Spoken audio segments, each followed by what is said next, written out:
Amados irmãos, bom dia! A graça e a paz do nosso Senhor e Salvador Jesus Cristo. Esse é o dia que Deus fez para você. Se alegre, seja muito feliz, porque as misericórdias do Senhor se renovam a cada manhã na sua e na minha vida. Esse é mais um vídeo da série Maná Diário da Igreja Batista Manaim. Nos ajude a semear a palavra de Deus. Compartilhe esse vídeo com seus contatos, seus amigos, seus parentes. Curta, se inscreva no canal do YouTube da igreja e ative o sininho para receber todos os nossos conteúdos. E muito importante, se você tiver um pedido de oração, não deixe de escrever nos comentários desse vídeo. Os intercessores da nossa igreja estarão orando pelo seu pedido. E hoje nós estamos no terceiro vídeo de uma série de 7 meditações a respeito de como aprender com as parábolas de Jesus e as maravilhas e os grandes ensinamentos que o Mestre Jesus deixou para nós. Jesus ensinou por parábolas e, como nós já aprendemos nos vídeos anteriores, as parábolas elas são histórias curtas baseadas em fatos cotidianos das pessoas da época e nos ensinam também nos dias de hoje sábias lições. Hoje eu quero meditar com você na parábola do filho pródigo. Essa é uma das parábolas mais conhecidas e milhares de ministrações já foram geradas através dela. Nessa parábola, Jesus nos ensina sobre o perdão. Jesus nos fala sobre a alegria de voltar. E em primeiro lugar, é muito importante você se lembrar que o perdão é acima de tudo uma escolha. Eu escolho perdoar, eu libero perdão para alguém. Perdão não é um sentimento. O perdão não é algo para ser praticado somente entre nós e Deus, mas também com os nossos irmãos, com as pessoas que nos cercam. Deus nos tem dado seu perdão gratuitamente, sem que nós o merecêssemos, através de Jesus. E espera que nós também usemos desse mesmo Espírito misericordioso para todos aqueles que muitas vezes nos ofendem e nós precisamos perdoar. Uma vez, alguém disse que uma pessoa que não perdoa é como alguém que toma um copo de veneno e espera que o outro morra. E reter perdão é, acima de tudo, estar numa prisão. No qual o único que leva vantagem é Satanás, porque ele nos mantém em uma prisão espiritual. E o texto que nós vamos meditar a esse respeito encontra-se lá no livro de Lucas 15, de 11 a 24, a parábola do filho pródigo, e diz assim a palavra de Deus. Continuou, certo homem tinha 2 filhos. O mais moço deles disse ao pai, pai, dá-me a parte dos meus bens que me cabem, e ele repartiu. Passados não muitos dias, o filho mais moço, ajuntando tudo que era seu, partiu para uma terra distante e lá dissipou todos os seus bens, vivendo dissolutamente. Depois de ter consumido tudo, sobreveio àquele país uma grande fome e ele começou a passar necessidade. Então ele foi e se agregou a um dos cidadãos daquela terra, e este o mandou para os seus campos para guardar os porcos. Ali ele desejava fartar-se com as alfarrobas que os porcos comiam, mas ninguém lhe dava nada. Então, caindo em si, disse, quantos trabalhadores do meu pai têm pão com fartura, e eu aqui morro de fome? Levantar-me-ei e irei ter com meu pai, e lhe direi, pai, pequei contra o céu diante de ti, já não sou digno de ser chamado teu filho. Trata-me como um dos teus trabalhadores. E levantando-se foi para o seu pai. Vinha ele ainda longe quando seu pai o avistou e, compadecido dele correndo, o abraçou e o beijou. E o filho lhe disse, pai, pequei contra o céu e diante de ti, e já não sou digno de ser chamado teu filho. O pai, porém, lhe disse aos seus servos, trazei depressa a melhor roupa, vestiu, põe um anel no seu dedo e sandálias nos pés. Trazei também e matai um novilho cevado, comamos e regozijamo-nos. Porque este meu filho estava morto e reviveu, estava perdido e foi achado. E começaram a regozijar-se. A parábola do filho pródigo é uma das mais conhecidas entre os cristãos. E está registrado apenas no Evangelho de Lucas, nessa passagem que nós acabamos de ler. Chamamos essa história de a parábola do filho pródigo. E pródigo quer dizer alguém que age de uma forma extravagante, descuidada, além dos seus limites. Essa parábola, ela também poderia ser chamada de parábola do pai amoroso, pois se você notar, a sua maior ênfase é sobre o amor do pai ao receber de volta um filho pecador. Muito ao contrário das outras 2 parábolas desse texto de Lucas 15, o qual eu convido você a ler na íntegra, assim que possível, em que um pastor busca uma ovelha perdida e uma mulher ela busca desesperadamente por uma dracma perdida, o pai não foi procurar pelo seu filho, mas foi a lembrança da bondade do pai que levou o filho ao arrependimento e ao retorno para casa. A parábola do filho pródigo é muito rica em detalhes. E como eu já falei no início, muitas ministrações foram inspiradas através dela com revelações diversas. A parábola fala basicamente de 3 personagens. O pai, que representa Deus, o filho mais novo, que representa publicanos e pecadores, e o filho mais velho, os escribas e fariseus. E estes 3 personagens tinham claramente significados muito especiais. O pai representa o nosso Deus, que é o nosso pai todo amoroso. Ele se apresenta como o pai. O filho mais novo, publicanos e pecadores, que eram as pessoas aos quais Jesus estava falando ali naquele contexto. E o filho mais velho, Jesus estava se dirigindo especificamente aos escribas e fariseus, que eram pessoas que também faziam parte daquele público quando Jesus estava relatando a respeito dessa parábola.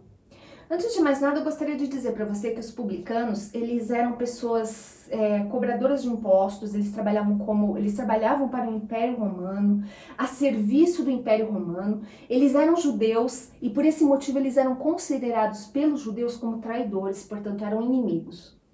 Os pecadores eles eram pessoas naquela sociedade marginalizadas por conta da sua conduta. Os escribas e fariseus eram religiosos, seguidores das leis. Eles seguiam a lei à risca. Qualquer semelhança com os nossos dias atuais não é mera coincidência.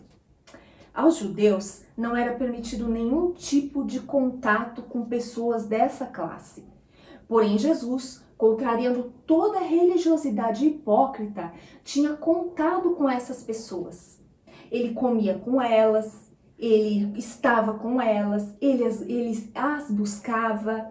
Veja, por exemplo, o exemplo de Mateus, que foi um dos discípulos de Jesus. Mateus era um publicano e mais tarde ele andou com Jesus como seu próprio discípulo.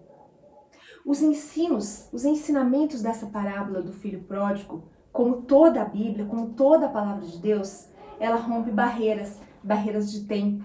Ou seja, ela não era atual só para aquela época, mas ela continua muito atual hoje, 2000 anos depois.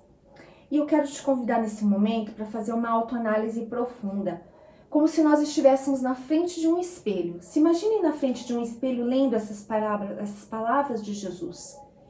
Quando você olha para o filho mais novo, a gente pode dizer, eu sou igual a esse filho. Ou talvez, você olhando as atitudes do filho mais velho, você pode dizer, eu estou me comportando exatamente dessa maneira. Mas para resumir, a parábola do filho pródigo também poderia ser chamada, como eu te falei no início, de parábola do pai pródigo. Deus é o nosso pai. E assim como o pai dessa parábola, ele tem por nós um amor benevolente, um amor imenso, um amor extraordinário. É um pai que está sempre disposto a perdoar, quando nós nos arrependemos de todos os nossos maus caminhos. A parábola do filho pródigo nos conta que o filho mais novo tinha um plano no ponto de vista dele, maravilhoso. Ele ia sair de casa, pois ele estava muito cansado daquela vida que ele tinha na casa do seu pai. Ele queria toda a herança dele e ele queria ser livre para fazer o que ele bem quisesse sem dar satisfação a ninguém. Dessa forma, ele pediu a sua herança. E fazer isso naquela época era um grande desrespeito ao pai. E o filho se preocupou somente com ele mesmo. Ele saiu de casa, ele se afastou, ele foi para longe, ele foi para mais longe que ele podia da casa do seu pai, da presença do seu pai. Ele não pensou em nenhuma possibilidade de algo dar errado. Tanto é que ele foi esbanjando tudo que ele tinha sem pensar no dia de amanhã. Porém, a palavra nos conta mais adiante que os planos daquele filho foram frustrados. A fome, a ruína chegou e as riquezas evaporaram. E quando as riquezas evaporam, os primeiros a assumir são os amigos, e os amigos daquele jovem o abandonaram. Ou seja, não havia ninguém para quem ele pudesse pedir socorro.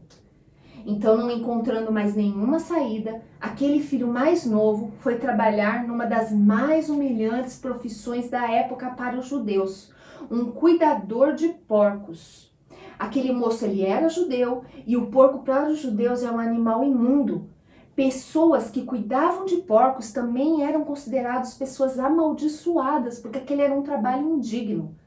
Então aquele filho, ele não somente cuidava dos porcos, como ele sentia tanta fome a ponto de comer, de desejar a comida que aqueles porcos comiam. Foi então que ele caiu em si. Nesse momento surgiu arrependimento. Ele sentiu saudades de casa.